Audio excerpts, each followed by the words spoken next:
జై శ్రీరామ్.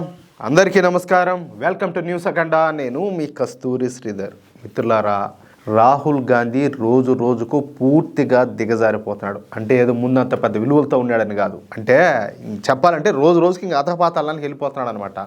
మన దేశంలోనే అత్యంత ప్రమాదకరమైనటువంటి వ్యక్తిగా ఈ రాహుల్ గాంధీ మారిపోతున్నాడు.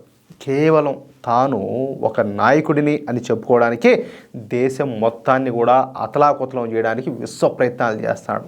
అదేమయ్యా అంటే కుల రాజకీయాలు చేయడం మొదలు పెడతాడు. కుల సమీకరణాలు జరగాలని, క్యాస్ట్ సెన్సెక్స్ జరగాలని చెప్పేసి కోరత దేశం మీద పడి తిరుగుతున్నాడు. సరే, గత సంవత్సరం జరిగినటువంటి పార్లమెంట్ ఎన్నికల్లో ఏదో లక్కీగా కాంగ్రెస్ పార్టీకి 99 పార్లమెంట్ స్థానాలు అయితే వచ్చినాయి. అంటే 10 సంవత్సరాల తరువాత కాంగ్రెస్ పార్టీకు ప్రధాన ప్రతిపక్ష హోదా అయితే లభించిందనమాట.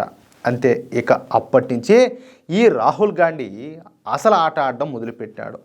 దేశంలో కులగణన చేయాలని, ప్రైవేటు రంగంలో రిజర్వేషన్లు తీసుకురావాలని, ముస్లింలకు పెద్దపీట వేయాలని, వాళ్లకు రిజర్వేషన్లు కల్పించాలని చెప్పి కోరతా ఊరూరా విష ప్రచారం చేసాగినాడు. మీకు గుర్తుండే ఉంటుంది, అందాల పోటీల్లో కూడా ఏది ఈ అడిగాడు, రిజర్వేషన్లు ఉండాలా, అక్కడ ఎందుకు రిజర్వేషన్లు ఉండకూడదని చెప్పేసి. ఎక్కడ? అందాల పోటీల్లో. అందం అనేది ఇప్పుడు అది కులాన్ని బట్టి మతాన్ని బట్టి రాదు కదా, దానికి రిజర్వేషన్తో పని ఉండాలి. ఏమంటే అవునా కాదా?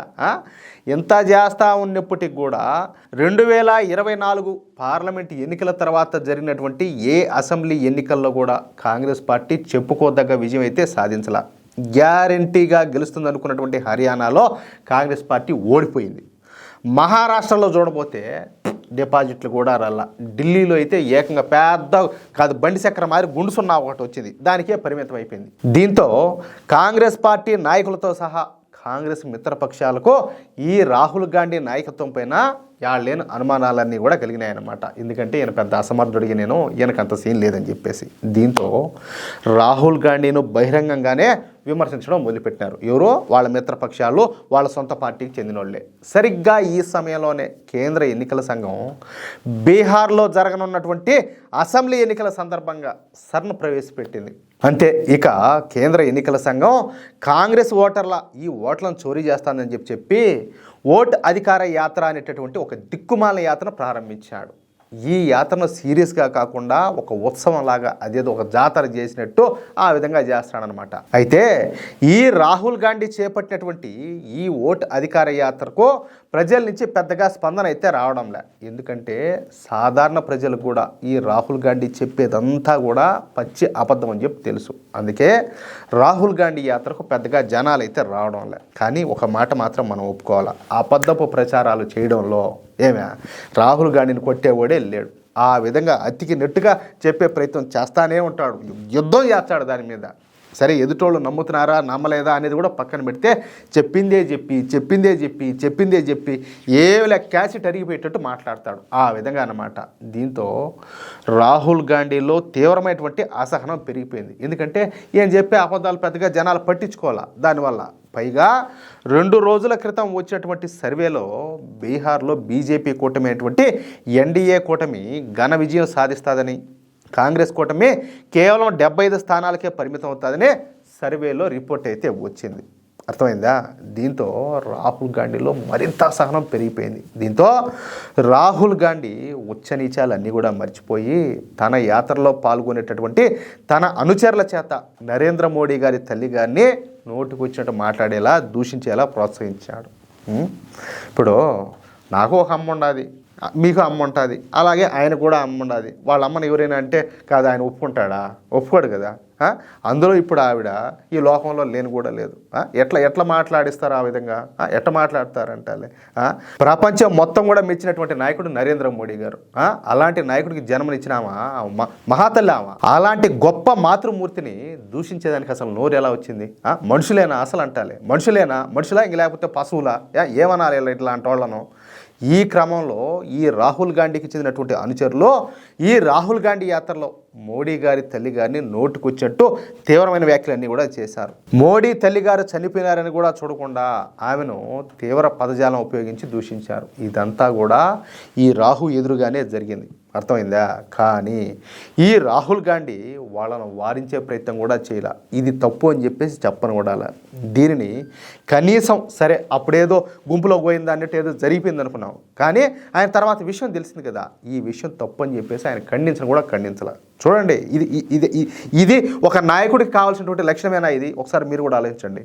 దీంతో భారతీయ జనతా పార్టీ కార్యకర్తలు అదేవిధంగా నాయకులు తీవ్రమైనటువంటి ఆగ్రహాన్ని వ్యక్తం చేస్తారు. కోపంతో చెప్పాలంటే రగిలిపోతారు. చెప్పాలంటే ఇప్పుడు మనం చదువుకునే రోజుల్లో ఏది భారతీయులంతా కూడా నా సోదర సోదరీమణులు అని చెప్పేసి మనం ప్రతిజ్ఞ చేస్తాం. అలాంటిది ఇప్పుడు వాళ్ళకి అమ్మ అయితే మనకు అమ్మ లాంటిదే కదా, నువ్వు ఎట్లా మాట్లాడతావు ఆ విధంగా అంటాలే.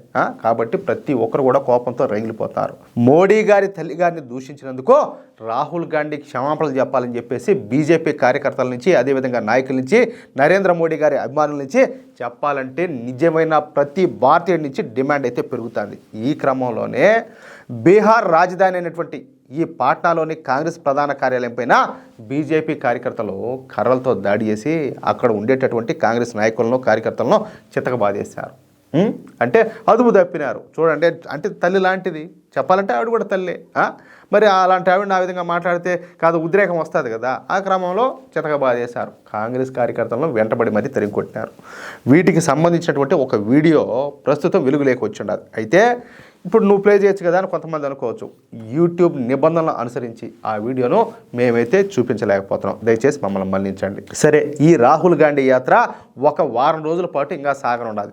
ఈ వారం రోజుల పాటు రాహుల్ గాంధీ యాత్రను ఎలాగైనా అడ్డుకుని తీరాలని చెప్పేసి అదేవిధంగా ఈ రాహుల్ గాంధీకి చుక్కలు చూపించాలని తమ తడాక ఏంటో ఈ రాహుల్ గాంధీకి రుచి చూపించాలని చెప్పేసి బీజేపీ కార్యకర్తలంతా కూడా ఒక ఖచ్చితమైనటువంటి నిర్ణయానికి అయితే వచ్చారంట. ఎక్కడ?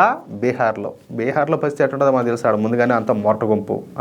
ఇంకా అలాంటి వాళ్ళకు దేశభక్తి అనేది ఒకటి ఉంటే ఇంకెట్లుంటుంది అభిమానం, ఇంకా తారాస్థాయిలో ఉంటుంది. ఇక ఏం జరుగుతుందో కాలమే నిర్ణయిస్తుంది. మొత్తానికైతే ఇది తప్పు. ఇప్పుడు రాజకీయంగా విమర్శలు చేయండి, కానీ అమ్మలను అక్కలను ఇంట్లో వాళ్ళని తిట్టేది ఏందయ్యా? ఏందంటాలే కాదు, మన ఇంట్లో లేరా అమ్మలు అక్కల చెల్లెలు మనకు లేరా? ఎందుకు మారా? తప్పు కదా అదే. ప్రజలంతా కూడా చూస్తూనే ఉంటారు.